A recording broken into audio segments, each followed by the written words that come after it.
I mean, essentially, it's like a mix between your average alien film, UFO film, and kind of like Jaws or any other thriller horror film that talks about predators. Jurassic Park would be another one.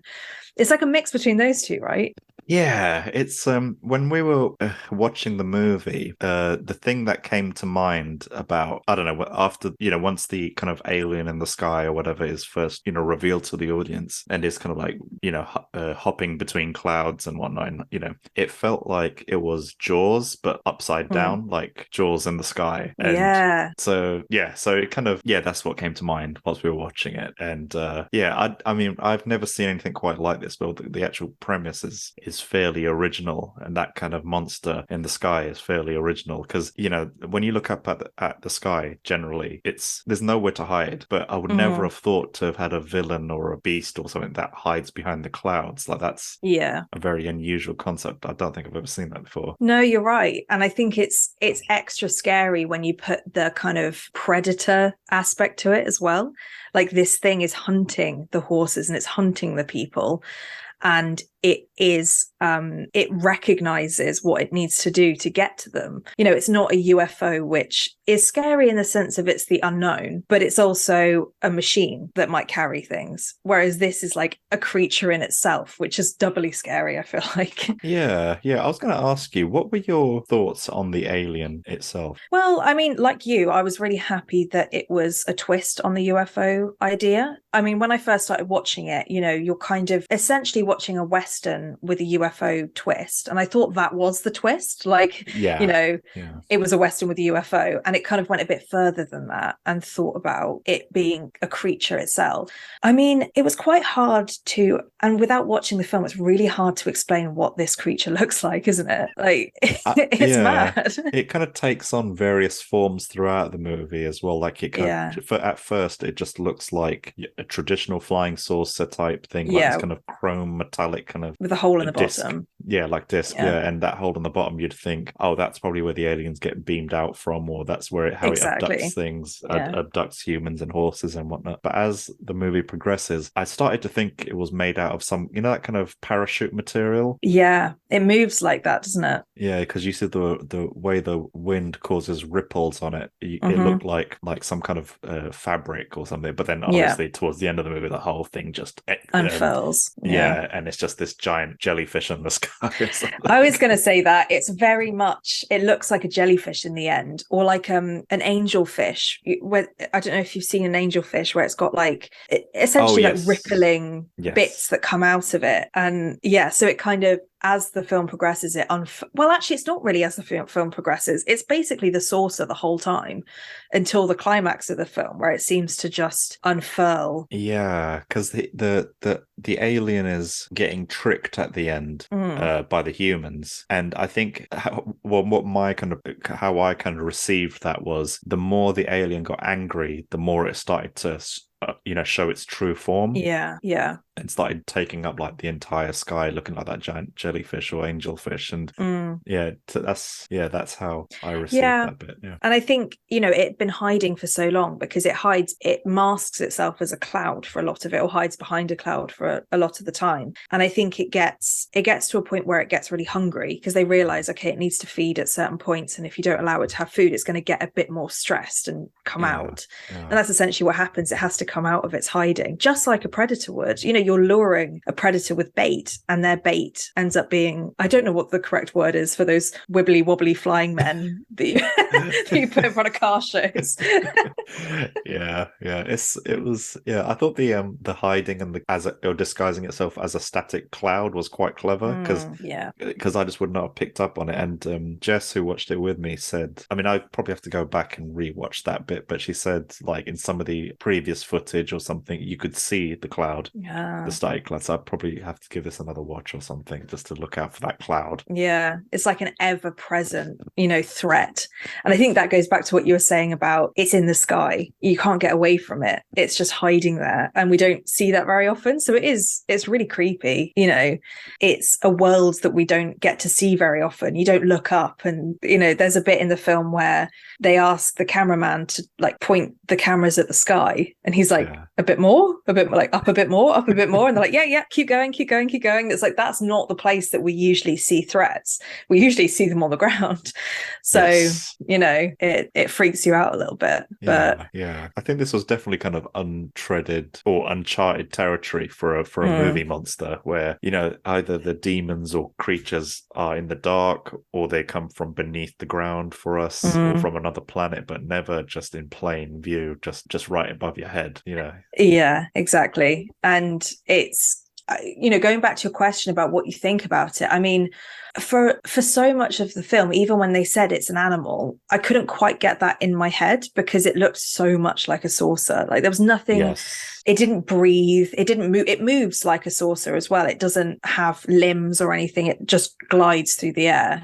And so it has all of the traits of being a saucer, that it's hard to think about it as an animal, I think. I don't know. What did you think about it as a creature? Yeah, I mean, I think I agree with everything you've just mentioned. I think I don't know about you, but so I assumed the movie was going to be like an alien movie, and I thought that the alien was like an alien ship. So when it was revealed to be an actual creature, and then that hole at the bottom wasn't some kind of portal, it was an actual mouth.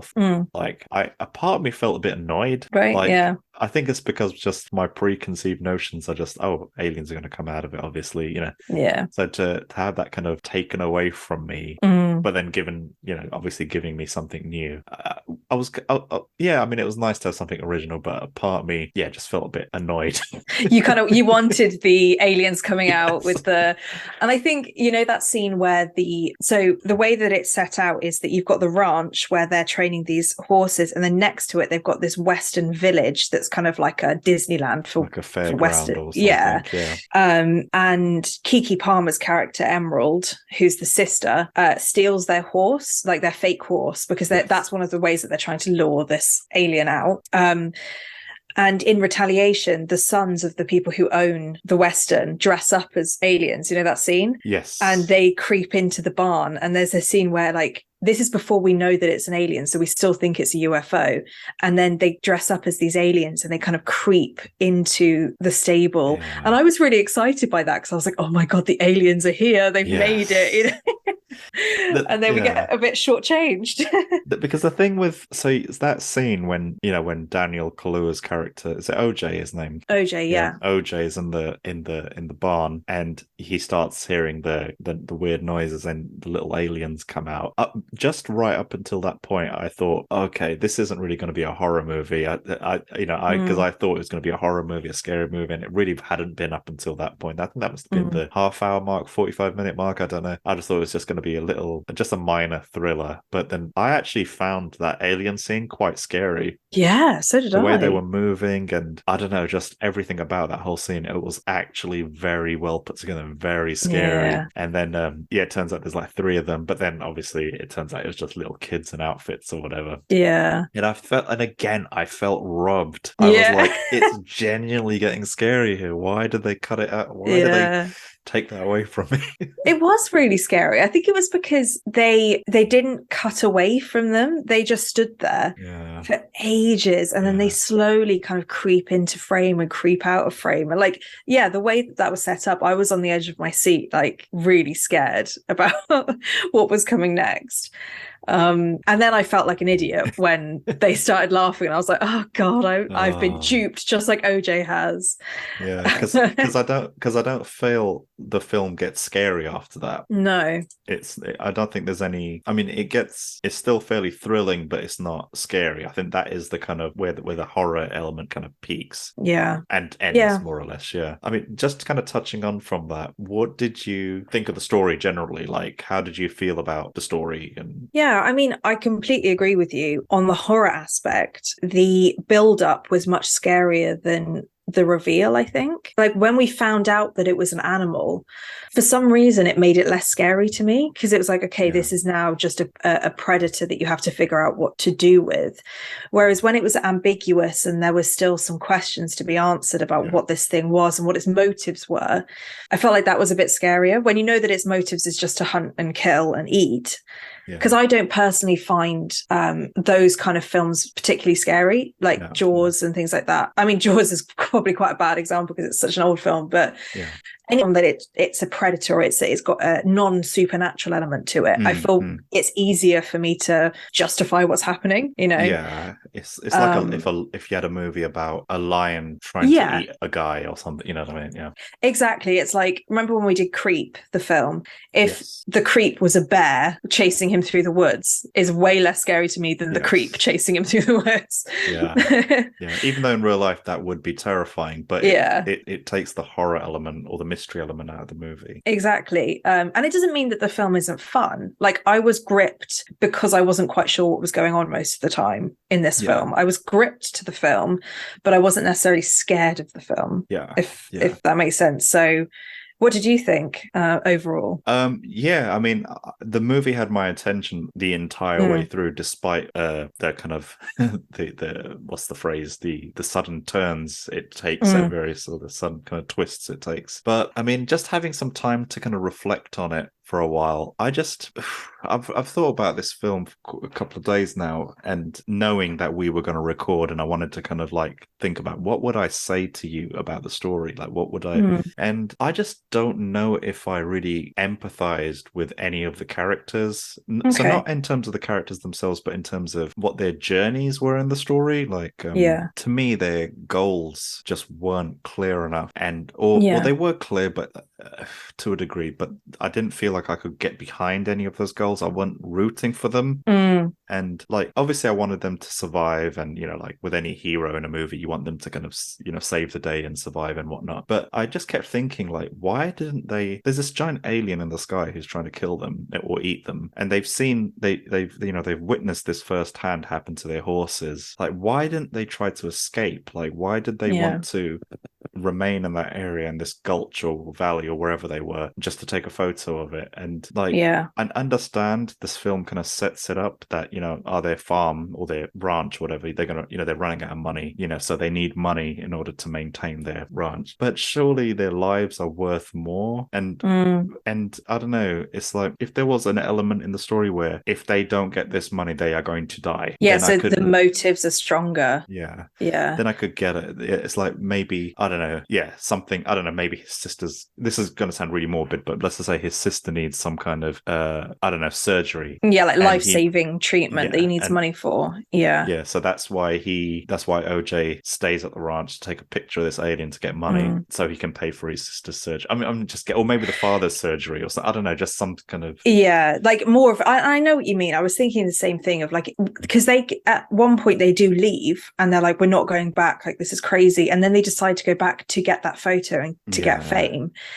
And it does feel like quite an empty reason why you'd want to go back. But after watching the film, I think one of the things that the film was talking about was that ridiculous aspect of society now that just wants to be famous. Like, you know, that bit with the TMZ guy. So there's this scene where after lots of people get abducted from that Western style Disneyland thing, TMZ shows up at the ranch, and he wants to take videos of what's happened, and they tell him, don't go, like this is, you know, there's something happening, and they didn't want to say, and he ends up being eaten by this monster because he wants to get the TMZ guy, because he wants to get famous, and you know, he's saying, I want to film whatever. And I think what the story is trying to say is that it's so stupid how far people will go for fame. But it doesn't really make sense when you translate it into the characters, because that's not who they are as characters. Like, they're not fame hungry. No, if they were, so if, let's just say, if the cast were a bunch of teenagers that, you know, and from the beginning, from the outset of the movie, they are always on their Twitter accounts, always on their Insta fame, you know, trying to get Insta famous or whatever, then I could understand the motivation for them trying to get the likes or whatever, you know. But these guys, I don't know, I just didn't buy it. And that TMZ thing, like, because up until that point, the film was fairly small scale.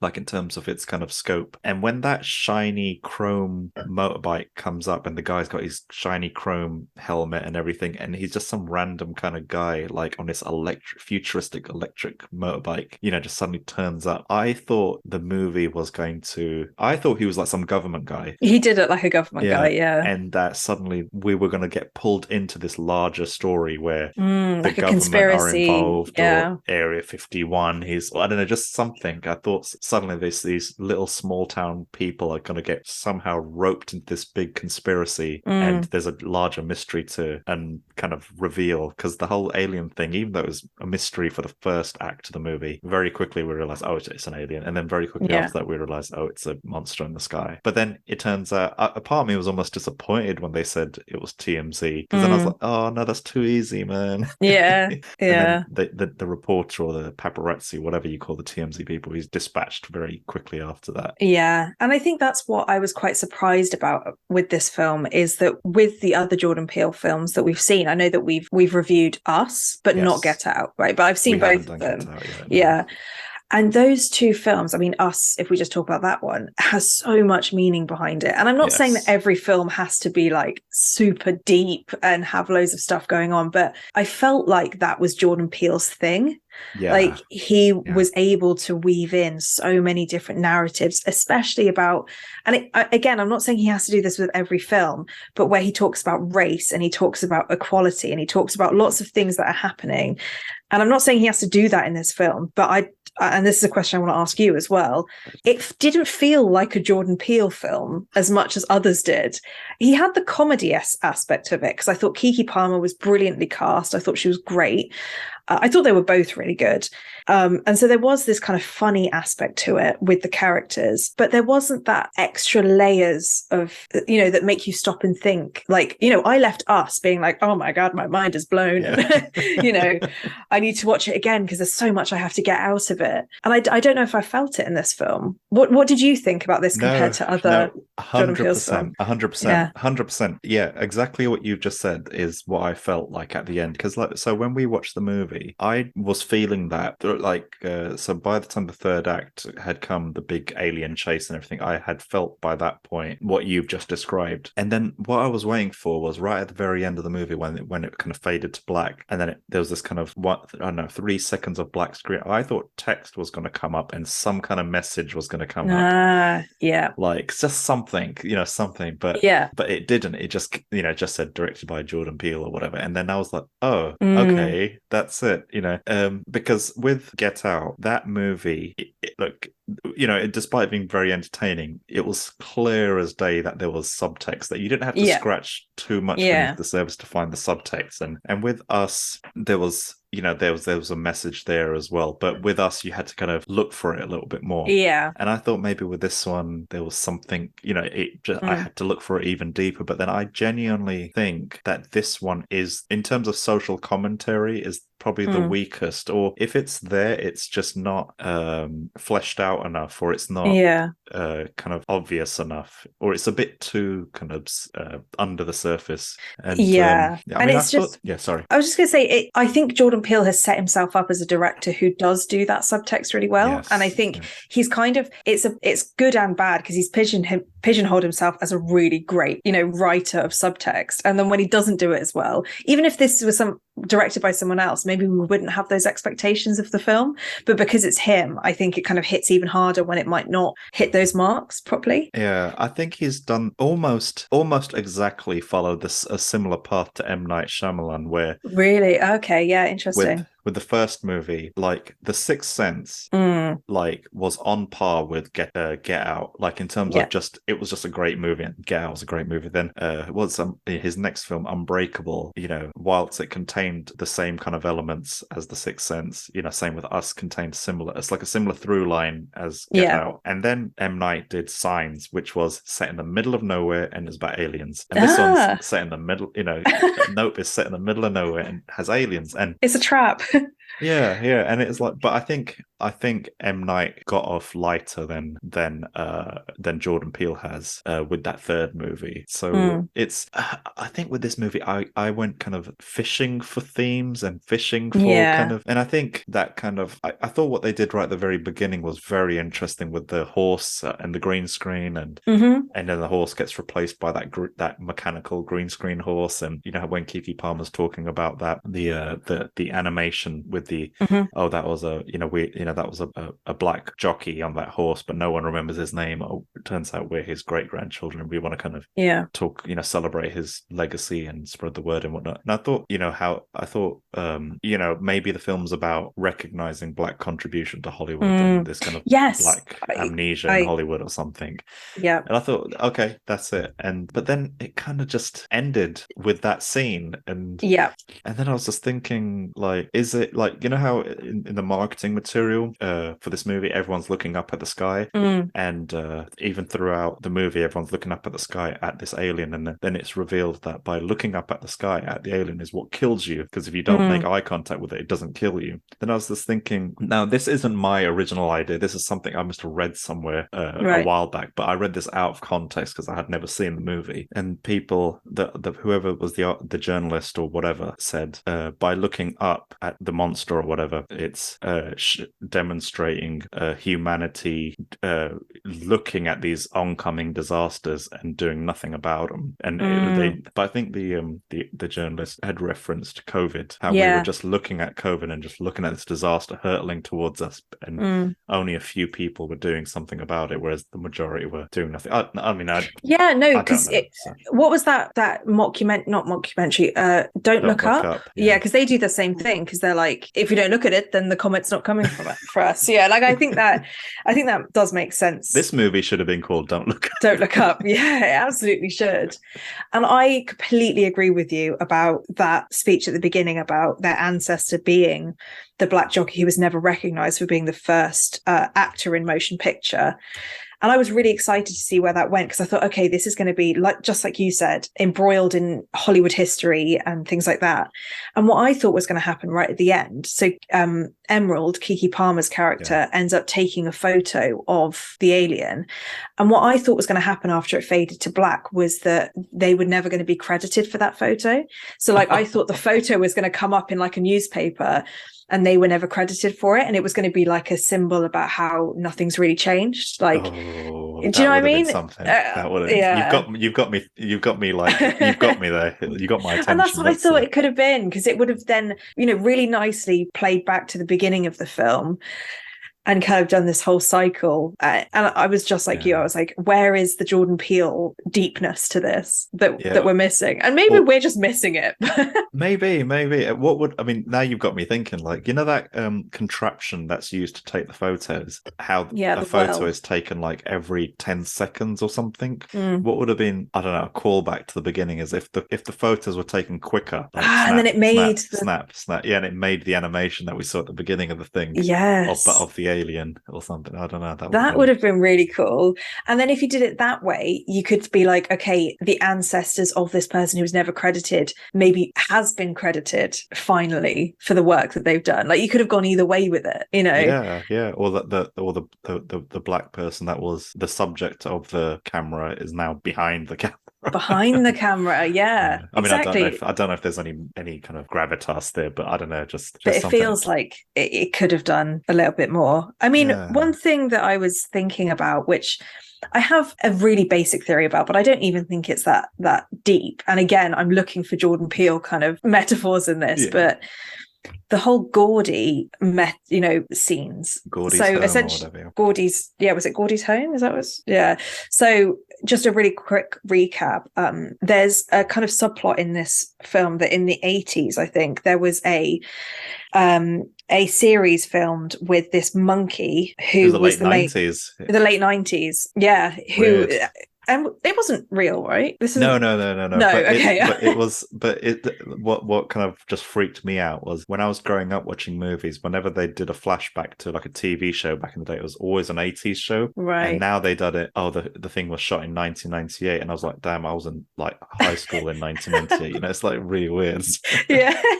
Yeah, they're going to be starting talking about vintage films from the mid 2000s. Yeah, like, 2005. Yeah, 20 years ago, 2005. So Gordy's home was in this film a show that was about this monkey who lived in this family, and it was just one of these kind of canned laughter sitcom type things. Sitcoms, yeah. And there's a scene in one of the episodes where Gordy gets birthday presents, and one of the birthday presents is loads and loads of balloons. And as the balloons pop, Gordy the monkey ends up kind of having a breakdown and killing all of the actors on the stage with him. And obviously this is in front of a live studio audience, like a lot of sitcoms are. So he ends up killing all of the actors apart from one, who is the child in the scene.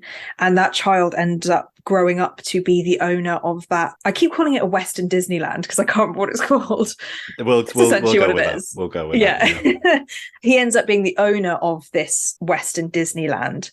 And so I really wanted to know what your thoughts were on this subplot and what you thought of it. I don't know if I'm going to give you a satisfactory answer here, because when the movie begins and over black screen, you just get the dialogue of the characters, and then it cuts to Gordy covered in blood in the studio. Yeah. And I thought that opening scene was fantastic. And even the callback to that scene later on, I thought it was brilliantly shot. I was at the edge of my seat. It was awesome. But then I just didn't really, I really struggled to nail the connection to the main plot, because that little kid who was hiding scared under the table grows up to be the owner of that Disneyland place. And like what I mentioned about the characters earlier on, like he's out of the story very quickly. Like he's kind of, there's no, I don't know, maybe he felt he got lucky with the monkey, so then he thought maybe he has a magical connection with animals. Maybe he thought he had a magical connection with this beast in the sky, which turns out he didn't. And I mean, I have nothing to offer because I'm at a loose end. Like, I don't know, what did you think? I mean, I'm very similar to you. The only thing I could think was that, you know, he didn't realize the power of predators, you know, that he managed to survive the first predator attack, like you said. So he might be able to tame predators, and that because he thinks he can tame this alien in the sky and use it for profit, and then he ends up being eaten by it. But it feels like such a shallow metaphor. Oh, be careful of predators because they will eat you. Do you know what I mean? Like, I felt like that can't be it, but that's what it shows. It's like, don't be stupid when it comes to animals. Because with that character, because he's like an Asian American type guy. I don't know where he's from, Hawaii or Asia or somewhere, but he's in all the posters for the movie. And I thought what was going to happen was, so when he does his show and all his audience gets swallowed up by this beast, I mean, that's the first time you realize that it's an actual beast rather than an alien. But I thought maybe he was later on it would be revealed that he was a survivor of that attack, and that he's going to be in the final climax helping them or whatever. But he's gone. Like, he's just gone. Like, there's no anything. And I thought, you know how it showed one of the actresses from that TV show grown up, but she was covering her face because I think she was the little girl who had her face like all mauled off by the monkey. Because she's there in the audience when this show's happening, and you know, it's kind of covers her face. I thought it was going to do something with her. Like, it didn't do anything with anyone in this movie. I mean, just kind of, sorry, I just want to jump back to the characters. Like, the tech guy, there's no conclusion to his story. He just kind of like rolls away after surviving the alien sucking him up or whatever, and you never see him again. And with the cinematographer, I mean, he kind of gives himself to the alien, like with his camera, and maybe, I don't know, maybe he wanted to boldly go where no cinematographer had gone before and filmed the inside of the alien or something. But with is it Jupe who the circus owner was? Yeah, like nothing of any significance happened with him. Like no, there was no journey. And with Daniel Kaluuya's character, I mean, what was his journey? Like he watched his father die. He's lumbered with this business. He's got a little sister to take care of. Maybe he doesn't want. I mean, he kind of wants out. I don't know. He wanted a bit of money to take care of the ranch. I don't know. I mean, I don't know what his journey was. Yeah. I don't know. And it makes me wonder, like, just seeing all of that in regards to the themes, it just makes me wonder, maybe this wasn't a deep and meaningful film, and maybe it was just a monster movie. And that's it. I mean, and maybe, we shouldn't be looking too much into it, but I think that because, I keep going back to the fact that it's directed by Jordan Peele, of all people. Exactly. You think that it's going to have more of a meaning. And yes, maybe the meaning is that we shouldn't be so, tied to trying to get famous, and that ultimately it's not going to work. Because I did like the fact that, is his name Antlers Holst, the guy who does the movies, cinematographer. Yeah. There's a bit where he's talking to Emerald on the phone, and he says, I've written it down, this dream you're chasing, the one where you end up at the top of the mountain, all eyes on you, is the dream you'll never wake up from. Because he's saying to her, look, I'm not going to come and help you film this UFO because, it's not something that you're. And at the end of the film, or the end of his part of the film, he decides he wants to get a better shot of this animal and climbs to the top of the hill, he's like, he wants to get that last shot before being swallowed up. And so he's doing what he told her not to do. Like, don't chase these dreams because you'll never get to where you want to be with them. Like, maybe that's it, but it feels like that's it. Do you know what I mean? Why are we saying that's it? That's all we were getting from this. It's more with a question mark. Oh, that's it. That's it. One thing I did love about the film was the title and the idea of nope. Like, if I was in a horror film and there is a scene where OJ is in the car and he knows that the alien is above him, and he opens the door, he looks up and he just goes, nope, and closes the door. He's like, I'm not going out there. And I feel like that's a real human reaction to when scary stuff happens. You're like, nope, I'm not having any of this. No, 100% agree. Like, but the thing with the nope thing was, it's first mentioned in the movie when the little alien kids are around, and he sees them and goes nope and backs off. But then it's used a million times throughout the entire movie. If it was not done, like if it was just when the little aliens revealed and then the scene you've just described, it would have had a bit more. But when it was said like a million times, it just, I don't know, it just lost all its meaning. And so it kind of almost makes me wonder, like, maybe if the film was called something different, like, but they used that, it might have been. And I also think that, Jordan Peele seems to have a theme with his titles, like Us, Get Out, Nope. They're very like one word, quite ambiguous, could mean anything, but also kind of like modern and different ways of titling a film. And it almost feels a little bit like he just thought of a word and he was like, okay, nope, that's that's a great word. But I like the idea of noping in a horror film, like just being like, absolutely not, I'm not going to get involved in this. I'd heard that prior to this film coming out, when I think when it was announced or something, people thought nope was an acronym for not of planet Earth. But I don't know if that was a fact or if that was, but it would, I don't know. It makes sense. One thing again I will say is that Daniel Kaluuya's acting is incredible in this, but he's also just a really great actor. And I loved Keke Palmer's character. I think she brought the comedic value that Jordan Peele's films have. Crazy younger sister who is just a little bit out there and very confident and says what she thinks. It's a really nice dynamic between the kind of brooding OJ who doesn't quite do emotions very well, doesn't know what to say, but is incredibly protective of his sister and wants to make sure she survives. Like, there was a nice chemistry between them. What did you think? I agree. I think what's heartbreaking about this movie is I liked the characters. The movie had all the ingredients. Like, the characters I liked. I thought Daniel Kaluuya did a great job. Keke Palmer did a great job. The guy who plays I really liked the guy who played the technician guy who works at Fry's or something, and I thought the cinematographer guy was great. Like, and I liked the circus owner person. Like, everyone was good, and it almost had it was pretty good that it was a small cast, to be honest. But everything just felt really half baked in terms of in the character department. I just felt like there was a part of the story that was cut out or something.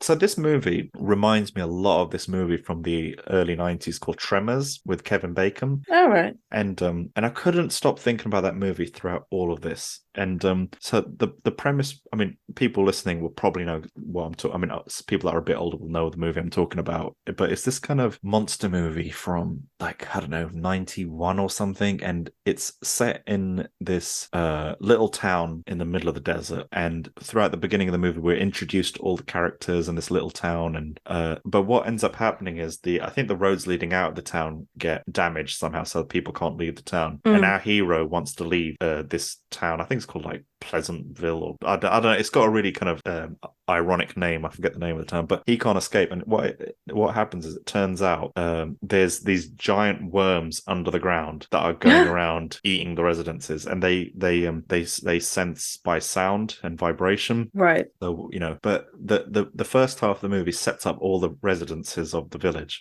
or the town, and then one by one, you know, they're killed off, and then right at the end, all the kind of very likable characters are there in this town trying to think of ways to kill these worms. And then, but they all kind of band together in a weird kind of way, and you see the dynamics between them and everything. But that's what I thought was going to happen with this movie, where all the characters get together at the end, and I don't know, maybe they're all on the ranch and they're trying to do some kind of Home Alone plan on the alien or something. I don't know. I mean, I suppose there was an element of that, but I don't know. It just didn't have that kind of I don't know. I just didn't feel invested in any of the characters by the end. I didn't really care. I almost didn't care like what happened to them. I didn't believe in their reasoning for doing what they were doing. And I think that's the main thing, is like their motivation was just to get a photo of it to get fame.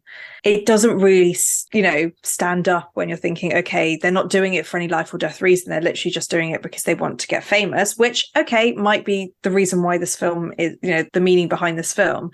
But the character development, I agree, doesn't get to a point where you're like, oh, thank God, you know, because there's this bit at the end where Keke Palmer's character she's finally got the photo, and she has this moment of like, oh my God, you know, I've made it kind of thing.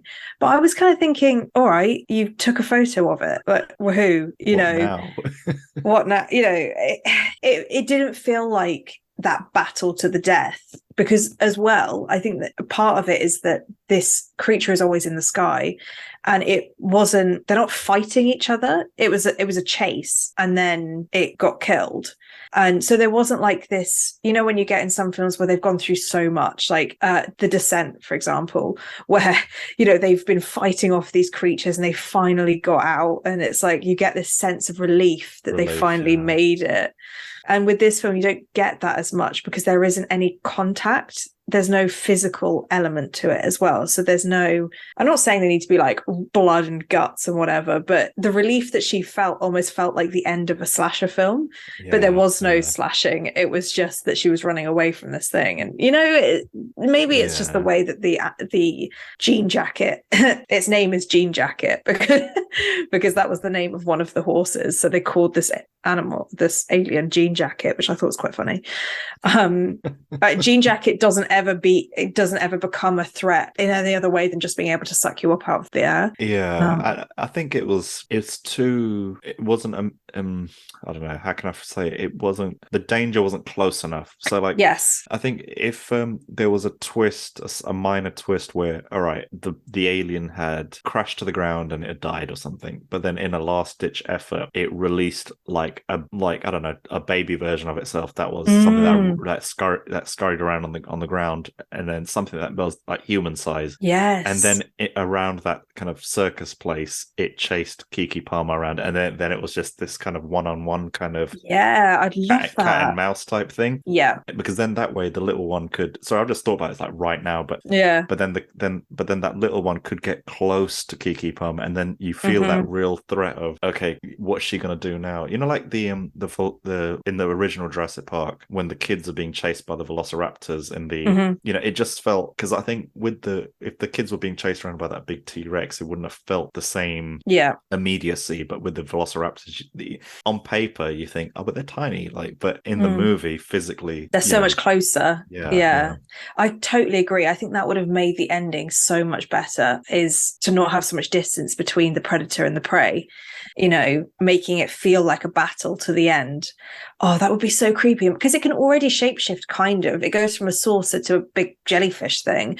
What stops it from being able to also shrink and it could even shrink down into a kind of more humanoid figure. And for me, that would be so scary. Imagine if it just disappears and you just see this.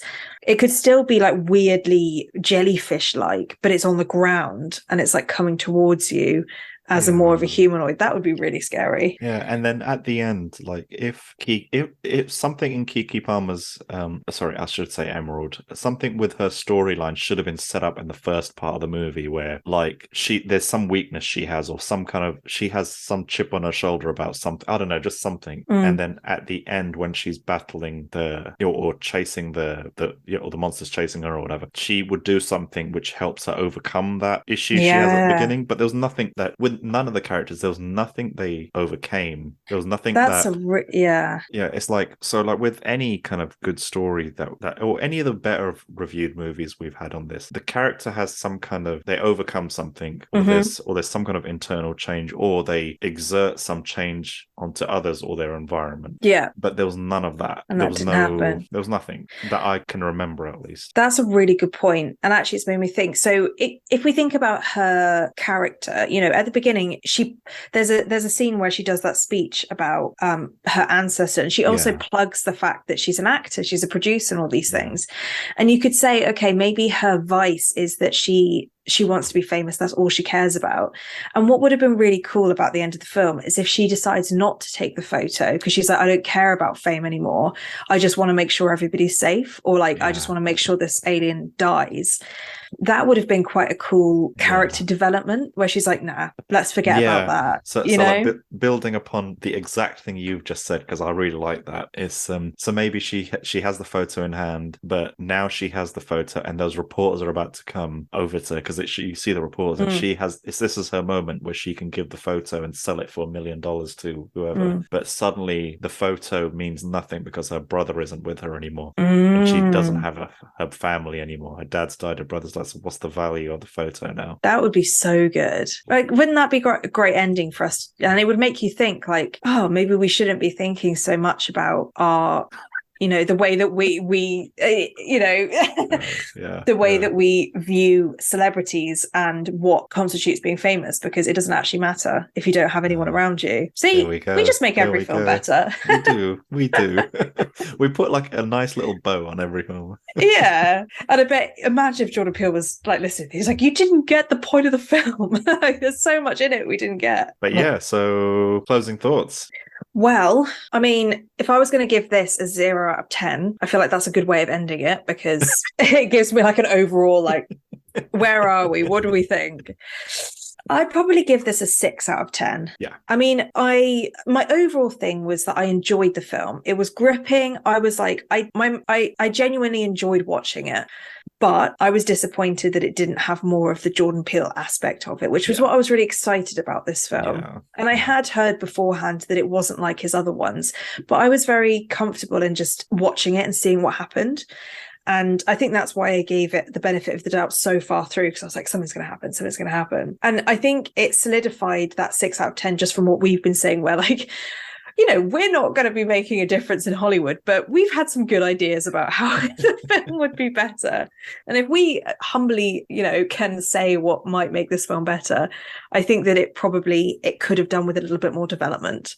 So that's me. What about you? It's definitely Peele's weakest, I think, in terms of just I think generally overall it's Jordan Peele's weakest. I think the movie had a lot of potential, all the ingredients are there, and I think there was a kernel of a good story, and the concept of the alien was good, and I thought all the actors were great. It's just the general overall story of the movie was just fairly shallow. The character journeys were non-existent. The social commentary was, I don't know, I don't think I think it was borderline not there, or maybe it was maybe it was, I just didn't notice it. But I think generally the movie was interesting. I still had a good time with it. That's the shocking thing about it. And visually, I thought it was like stunning because I watched it on the big TV with the surround sound, and especially that final bit where the alien kind of unfurls and shows its jellyfish form and how it takes up the whole screen. I can imagine that would have been spectacular in IMAX, because I think this was the first ever horror movie that was shot in IMAX or something. Yeah. So part of me kind of regrets not watching it in the IMAX just for the spectacle aspect. But one other thing that kind of put me off that I've totally forgot to mention was the nighttime scenes. They were so obviously not shot at night. For me, at least, when I was watching it on the big screen, like I think they use a technique called day for night, and loads of movies do this. And I think it was so